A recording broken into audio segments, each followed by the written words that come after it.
Open up. Please, open this door. There's something very wrong in that bedroom, dear. Something is terrible wrong. I hear Mr. Downey crying out, and I come and get you two right away. Oh, you did right, Matilda. Daddy! Oh, please open this door. Dick, can't we break it down? He's in there. Listen to him. I can't break down this door. It's solid oak. When I had this house built, I insisted on it. I'm sorry about that now. Why don't the police get here? You did call them, Matilda. Oh, yes, Mr. Staley. I call as soon as I tell you what I hear. Good. I can't stand listening to this. We've got to do something. I know. I look through the keyhole. Oh, yes, Matilda, do that, please. Well, what do you see? What do you see, Matilda? I see Mr. Downey. He stands there in the middle of the room. I see his face. His neck. What about it? His neck, Mr. Staley. Yes? It is being choked by a gray glove. A gray glove is at his throat. Just one glove. It's choking him. What, a gray glove? Yes. Well, who's wearing it? I do not know. I cannot see any arm, any body, just a glove. Well, let me look. Get away, Matilda. Yes, sir. Well, Dick, what is going on in that room? Whatever it is, Ruth, it's all over now. Oh. Your father's lying on his back in the middle of the room. Oh. And there's a gray glove lying right next to him.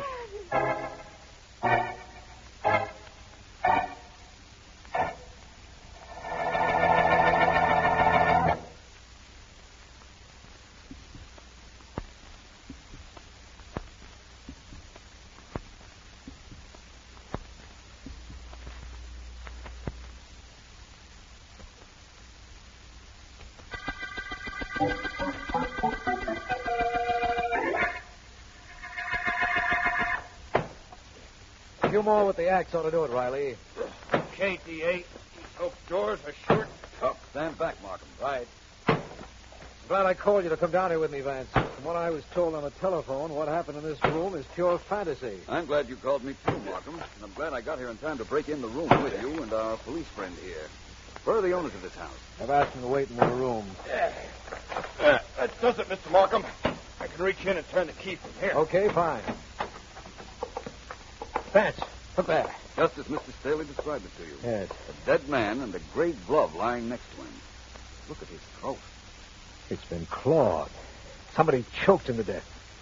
But there's nobody in this room, and that door was locked. Take a look at the windows, D.A. Bard? Yeah, okay, Riley. Take a look around the house. See what you can find. Don't bring the family in here, though. Right.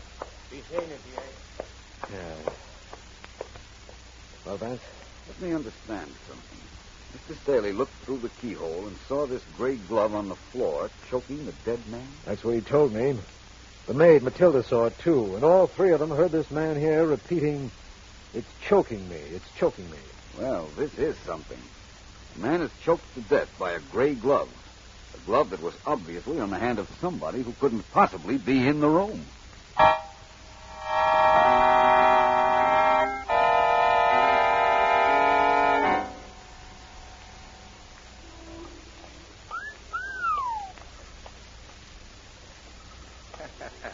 Didn't give you a tumble, Joe. You must be losing your stuff. Got it nice, you was. Who needs her? Hey, the fellow's inside the store. You want to go in and shoot a fat? Who needs it? Besides, Sammy, I got a date. Who with? My girl. Oh, Marge? Who else? Good thing she didn't come along when you were whistling at that dame. So if she came along, so what? So she'd see me. What is that, a crime? Not to me, it ain't. Hey, tough freak about her grandfather. The guy who got choked to death in this room? Yeah. Yeah, tough break. He didn't like you. Who needed him? Marge likes me, that's all that counts. Hey, scram, Sammy, here she comes. Okay. I just want to stick around, say hello. Okay. Hello, Joey. Hi. Hello, Sammy. Nice to see you. Thanks, same to you. Joey and I were just talking about your grandfather. Joey, let's Shut up. I didn't say nothing. I just said you and I was just talking about Marge's grandfather. That's all I said. Joey, could we Of go course, somewhere? everybody knows you didn't like Joey here and was raising the roof because you used to meet him on street corners. But I wouldn't say there was any reason to kill a guy, would you, Marge? Joey, please, let's go take a walk or something. Who needs it? Wait a minute. I want this guy to keep talking. Let's go, Go Joey. on, Sammy. You were saying? Nothing much. Just that I don't think you'd kill a guy for not liking you to go out with Marge here. Of course, he wouldn't be the first guy you knocked off. But... I need him. Let's get away from here fast, Joey, before a crowd comes. Please, Joey. Some guys talk too much. Some dames, too. You should remember that, Marge. Please, Joey. People are starting to come around. Let's get away from here. Okay, Sammy will be all right when he wakes up. Hurry up, will you? All right. How do you like that punk trying to say that maybe I killed your grandpa? The guy who'd say a thing like that is stupid. He don't know nothing. Either that, Joey, or he does know something.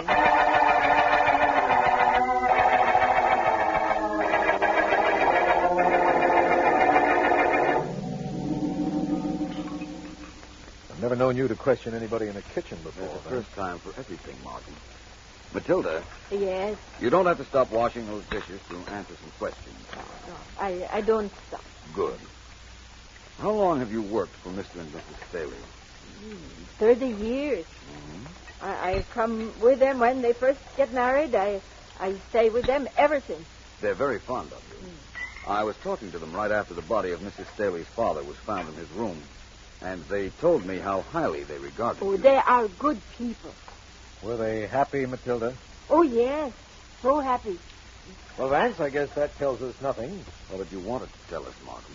I was hoping your questions might shed some light on the ridiculous situation in this house. How a man could be choked to death with a gray glove, which we found on the floor. Oh, that. Yes, definitely that. Mr. and Mrs. Staley heard her father cry out that the gray glove was choking him. But after looking through the keyhole, they could see neither body nor arm attached to the glove at his throat. There was a slight inaccuracy in your description of what happened, my friend, but it doesn't matter.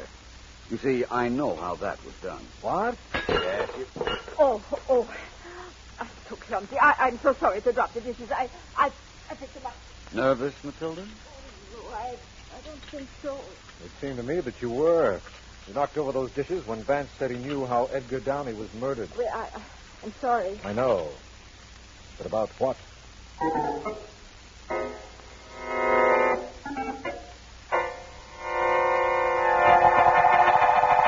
I think, now let me see, I think it's a little tight across the shoulders, Mr. Brooks. Fix it.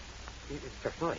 Will you care for a little extra drape in the suit? Who needs it? But, Just Mr. make Brooks... sure there's enough padding in the shoulders. Oh, don't worry, Mr. Brooks. I'll especially see to that. You want the trousers pegged, of course? What else? And see that they come up high enough, you hear? Oh, yes, Mr. Brooks. Okay, that does it. Now, when do you want me to come? Joey, you in there? Who's that? My girl, what's she doing here? In here, Marge. Come on in. Joey, I've got to talk to you. Don't talk. Alone. Oh, yes, sir, Mr. Brooks. The sitting was about over, you know. I'll see you Thursday. Joey. Well, Marge, Joey, what do you think's happened? how do I know? Philo Vance is working on the murder of my grandfather. Oh, he's got a job. Mm-hmm. Oh, send him a wire of congratulations. Joey, don't fool. This is too serious. Yeah? It isn't only that he's working on the murder, but he's found out something. Oh, lucky him. He was talking to Matilda, our cook, this morning. Oh. The district attorney was there. So? The district attorney said he wished he knew how the murder was committed, and Vance said that he knew. Oh. He did he? Joey, you've got to do something. This is for me. You know about Mother and Dad. What am I supposed to know about him? Well, you know how terribly they quarreled when Grandfather came to live with us. I told you that. So what am I supposed to do? Stick my neck out and get into trouble? Who needs it? Well, if Vance knows how Grandfather was killed, it's going to affect somebody I love. My mother or father or you. Oh, I get the gimmick now. You're scared. You'll think of something to do, won't you? Please. Sure, I think it's something. Only don't get into trouble, Joey. I wouldn't want that. I'll try not to. Okay, honey, relax. I won't be the one that gets into trouble. It'll be Philo Vance.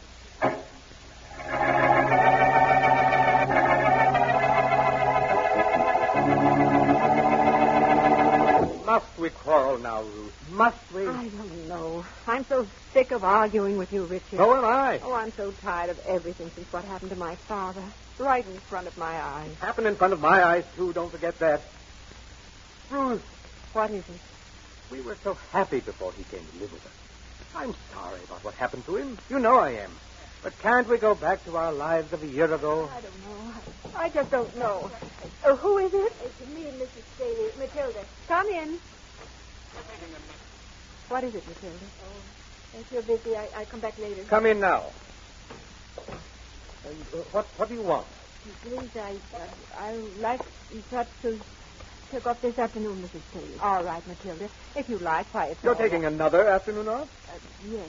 You're away more often than you're here. Where are you going this time? I know where she's going, Richard. Oh, you do? What's happening in this house? Why all the secrecy? Don't you think I'm entitled to know things, too? I tell you, Mr. Staley. No. Now, look, Richard. We're still finding things to quarrel about. We shouldn't. No? We have no real reason. Why don't we stop? Why don't I have a right to know where Matilda is going? Well, what difference does it make where she's going? It's personal. Very personal. Apparently. All right, Matilda. Take the afternoon off. Take the night off, too. Don't come back here at all. Richard. Oh, I'm sorry, Mr. Staley. I must come back here. I have no other place to go.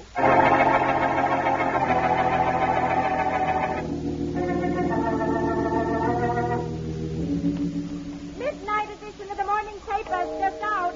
Paper, mister? No, thanks, Jimmy. Oh, it's you, Mr. Vance. See what's cooking. Nothing much. Just out for a little exercise before going to sleep. Oh, well, okay. If there's anything I can do for you, you let me know, will you? All right, Jimmy. I'll remember that. Hey, buddy. You mean me? Sure, you got a match? You think so? Think I have one here? Freeze, fella. Don't make a move. Oh. Stick up? Don't you wish it was? Frankly, no. No, this ain't no stick-up. Stick-up will be over nice and quick. I'm going to be with you a long time. Unless... Unless what? Unless you leave the murder of that old Downey guy up to the police. If you do, you'll never see me no more. That, I assure you, is a great inducement. That probably means something, but not to me. Look, Vance, get smart. You're stepping on somebody's toes. That somebody don't like it. Sent me around to work on you if you wouldn't scare off. And I'm going to do just that. You're going to work on me, are you? Yeah. Well, I assure you, it's a very interesting project. You'll have some fun. You're telling me. I'm not only telling you, I'm showing you. See if I can pipe her up. Oh, yeah. Thanks, Jimmy, but I don't think I need you. You're going to need a doctor when I... Here I am, Mr. Vance. Oh, wow, look at him. He's out cold. Yes, Jimmy. I was out for some exercise before going to sleep. Looks like I got the exercise all right, but he got to sleep.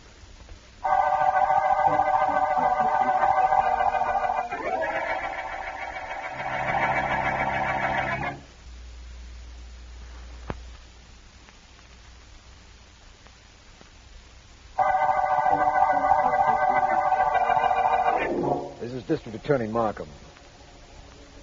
The Gray Glove murder case opened when the body of Edgar Downey was found in his locked bedroom. His daughter and her husband and their cook heard him cry out that something was choking him, and through the keyhole saw a gray glove at his throat, but with no body attached to it. This, Philo Vance insists, he can explain, but he doesn't know who on our suspect list is the killer. Vance is in my office now, and I have several things to tell him. This isn't the right time to tell you how the gray glove strangled Mr. Downey, Markham, but believe me, I will, and very soon. I'll wait, inasmuch as there isn't anything else I can do. I'm also waiting for the autopsy, as a matter of fact, but I have something to tell you. Going to make me wait, too? No, I know you must have a reason for not talking now, but listen. Did you know that Mr. and Mrs. Staley were having serious quarrels about her father coming to live with them? No, I didn't. But it's true. Now, you take a situation of this sort. Two people who get along beautifully for years suddenly have their happiness threatened by a third person. Don't you think the husband might have killed his wife's father? No. Now, Vance. You can build that as much as you like, Markham, but it isn't a motive for murder, in my opinion. Now, the wife might have killed her father. What? Certainly.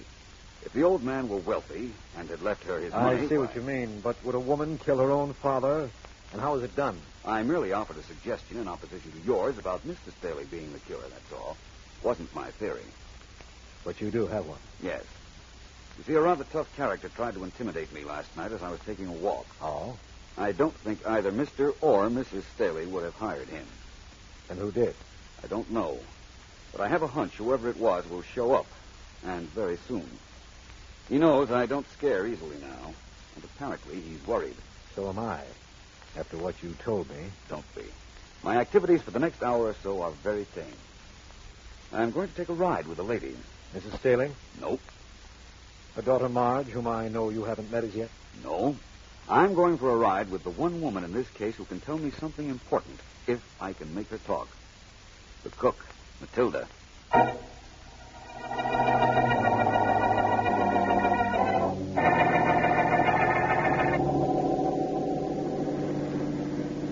Enjoying the ride, Matilda? I like automobiles. I'm glad. You know, I like mysteries, but I don't like murders. Nobody likes murder. I suppose that's true enough. Matilda, don't you want to know how I came to pick you up in this car as I did? No. I came down from the building. You were there. You say to get in. I get in. I had followed you to that building. It was a hospital, wasn't it? If you say so. Who's ill in there, Matilda? You don't know? No. I don't tell you. Matilda, don't you see what you're doing?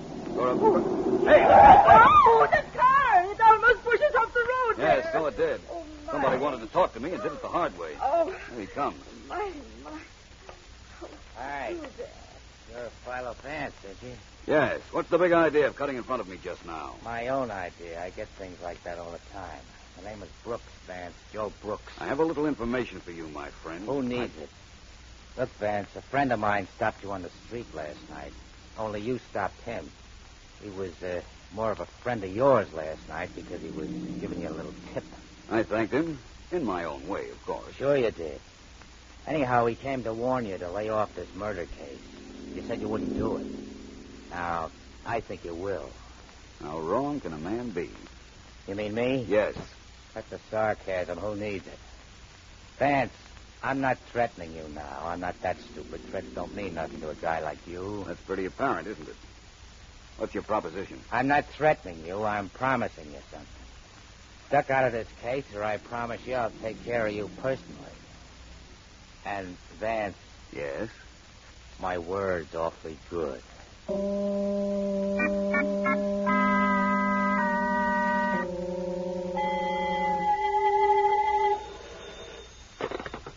This is Attorney Markham speaking. Markham, this is Vance. Hello. What are you doing for dinner tonight?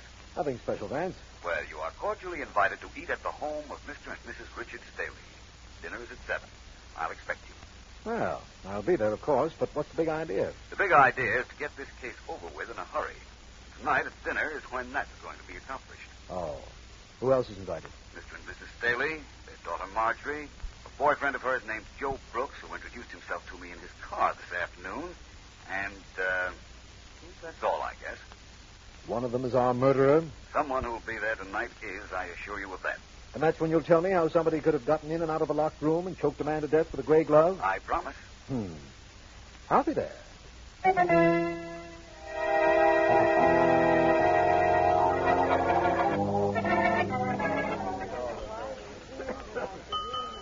May I please have your attention? As you know, this dinner was my idea. Oh, Matilda. Yes? Please stay here. You can serve the dessert later, if you will. Oh, very well. Mr. and Mrs. Staley, I wish to thank you for allowing me the use of your home, your cook, and your food for this dinner. I hope you don't mind Police Officer Riley being here. That's quite all right. We're only too glad to be. Thank you. Riley, Yes, Mr. Vance? I hope you don't mind waiting. I'm used to it. Good. Now, Miss Staley, Well, you're probably wondering how I knew about you and Joe Brooks, who's sitting next to you. Very simple. I have a newsboy friend named Jimmy. He saw a friend of Mr. Brooks pick a quarrel with me on the street and identified him for me. You checked on Sammy, found he was my friend, asked questions, and found I went with Marge. Some brain. Who needs it? I do, Mr. Brooks, very much. Now, for the first time, I want to tell all but one of you how Mr. Edgar Downey died. One of you, the murderer, already knows. The others will be very interested, I'm sure. Edgar Downey wasn't strangled. What? He was poisoned. Oh, but that can't be. I heard him say it's choking me. It's choking me. And Dick looked through the keyhole and saw the glove at his throat. So did Matilda. Really? It was my understanding that Matilda looked through the keyhole and announced that she saw the glove at your father's throat. When your husband got to the keyhole, Mr. Downey was already falling. Well, I imagine that's right. Let me continue. There are several poisons that constrict the throat. Mr. Downey was poisoned. When the poison began to take effect in his bedroom, he instinctively grabbed his throat. When he said it's choking me, he didn't mean the glove. He meant the poison. Of course. Yeah. No glove was choking him. When you get a report of the autopsy, Markham, you'll find I'm right. That he was poisoned. I don't want to inject no sour note in this, Vance, but what's with that gray glove? Joey, how did you know that glove was gray? Oh, me? Yes. I didn't. I guess most gloves are gray. Ain't they, Mark? If you don't mind, I'd like to handle this investigation my way. I want to tell you all this. The same poison that killed Mr. Downey was fed to all of you just now at dinner. Please, everyone. The poison won't take effect for a half hour. And in the meantime, I'm sure I'll have a confession from the guilty person. The one who caused Mr. Downey's death. How are you going to get that confession, Vance? No one is to leave this room, Markham. The guilty person knows what poison was used, and I'm sure also knows the antidote for that poison. I'm quite certain there'll be an effort made to get that antidote. But suppose there isn't. What are we supposed to do? All sit around and die? No, Mrs. Staley. I've made provisions for that, believe me. Wait a minute, Vance. I can't let you do this. After all, I'm district attorney. I represent the law, and what you've done is very illegal, even though it might solve a murder case. That's right. Now, let me ask you something right here. Do you or don't you know who was responsible for Mr. Downey's death? Certainly I know. Now. Matilda, where are you going? Just out to the kitchen for a minute. I come back here. You're not going anywhere, Matilda. Riley, there's our murderer. Take her. Matilda is the murderer? Take her out, Riley. She's coming, whether she likes it or not. Come on, you. Vance, I don't understand all this, and I'll hire the best lawyers to defend Matilda. You won't want to after I tell you how sure I am of her guilt. In fact, I'm quite certain she'll confess when she gets to headquarters. What about the poison that was fed to all of us, Vance? There wasn't any poison, Markham. What do you mean? Hey, what's with all this mixed-up business? Who needs it? You say we weren't served poison? And why did Matilda make a break for the kitchen? Vance, what is this? I'm just as confused as everybody else is here. I don't blame you, and I'm sorry. First of all, let me tell you this. Matilda is the one who poisoned Mr. Downey. Oh, no. I thought I could make her try to leave the room on a pretext to get the antidote to the poison she thought was fed her, and I did. You know so much, Vance. Tell me where she was spending all the time she took off from her work. Mrs. Staley, would you answer your husband, please? Matilda had a son who was very ill. That's why she was taking all that time off. She was going to a hospital to visit him. Oh. How did you know, Vance? I picked her up at the hospital yesterday, Mrs. Staley. Oh. Later, I went back to see her son's doctor. He told me the boy needed very expensive treatment. Then I asked him about a poison that might constrict the victim's throat. And what happened? He told me what types would. And he also told me something very important. He said that a quantity of that poison had been found missing from the hospital immediately after one of Matilda's visits. That was all I needed to know. I prepared this little dinner party, hoping that Matilda would confess. And she will, I'm sure of it. But my father never did anything to Matilda. Why did she want to kill him? What reason would she have? I think I know the reason, Mrs. Staley. What? But I'll have to wait just a little while to make sure.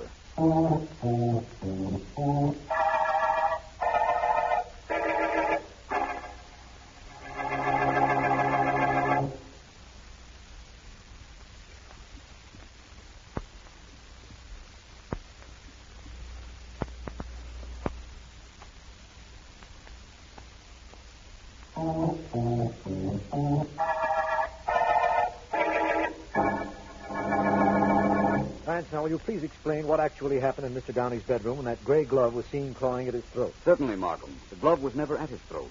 Matilda said she saw it when she looked in through the keyhole. Staley looked in just in time to see the old gentleman fall over dead. That's right, come to think of it. But the gray glove, how did that get on the floor? Matilda had put it there earlier. She knew about the poison, she knew Mr. Downey's habits, and she knew how long the poison would take to work. So she went to Mr. Downey's bedroom, dropped the glove on the floor, and went out, after which he locked the door in back of her. Oh, I see what happened. The poison started taking effect. Matilda got the Staleys through the door and pretended to see the gray glove at Downey's throat. The power of suggestion was so strong that when Staley looked through the keyhole, he was willing to swear that he, too, later saw the glove at the dead man's throat. Mm-hmm. Well, now that that's explained, let's go to the motive. What was it? You'll read it in Matilda's confession. Mr. Downey had left her $10,000 in his will. She needed that money for her son's treatment and begged him for it. He refused her, so she killed him. What about those attacks on you by this Joe Brooks and his friend? Joe thought he was being a gallant and protecting his girl's family by threatening me. forgetting that he, too, had a motive for the murder. The fact that the grandfather didn't approve of him. For work. You're perfectly right, Markham. In the words of Mr. Brooks himself, who needs him? Well, I guess that does it, my friend. Of course, we should have known the clawing marks on Downey's throat weren't made by a gloved hand at all. Yes, we should have realized that at the beginning. It might have helped. However, it doesn't matter now that we're at the end of the gray glove murder case.